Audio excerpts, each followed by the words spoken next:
Boga da mi. Mala, mala, mala, mala mi da, Slovačka je mala, a na kuća gojma. Nepoštovani predsjedniče Vučiću, sa ovim pismom vam se obraćam zato što mora da se stane sa vašim nepoštovanjem naše severno-makedonske vlade.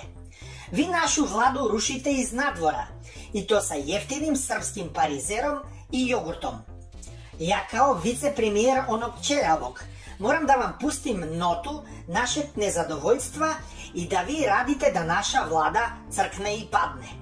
Prvo ste nas minirali u koroni, dok smo mi ostavili da stoka, citiram našeg voljenog predsjednika Pendrakovskog, za tu stoku nema vakcine i da odlazi kod velikog Manitoa, onda ste nam vi uvalili vakcine sa odličnim kvalitetom i rokom trajanja i vakcinisali naše ljude, što je omogućilo da naš narod, takozvani, poživi još koju godinu. To je bilo vaše prvo miniranje.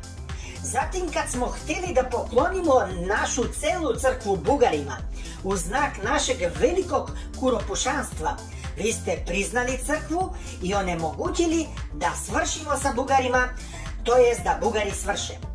Sad sa ovim videom gdje pokazujete da vaša vlada jede jeftini parizer, bljak i majonez i jogurt, hoćete da zajebete naše zalihe bifteka koje sam ja lično naručio i uskladištio u vladi. Treba jedno da znate, da nama deci komunista se parizer gadi i mi ga nismo nikada jeli i mi jedemo samo pršuticu i biftek.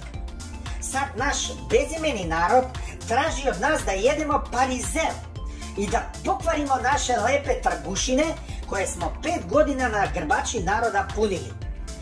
Plus, Albanci koji vladaju kod nas, oni jedu samo suđuk. Tako da vas molim da sljedeći video bude sa suđukom i sa bozom, ako može umjesto parizera i jogurta, a majonez ostavite, to će nam Bugari donirati. To se mora tako, jer moramo njima da ugodimo, Albancima, da ne bismo raspali vladu i onda bi biftek i pršuta ostala ovima iz VMRO-a, a mi bismo prešli na pasulj prebranac bez mesa, takozvani pasulj i drizelac. Predsjedniče Vučiću, molim vas kao neko što je na ić da nam ne radite to što nam radite do sad. Kako kaže naš veliki narod, brat za brat, parizer za pare, a suđuk pa kom uđe, uđe. Hvala i izvinite što smetam na ručku.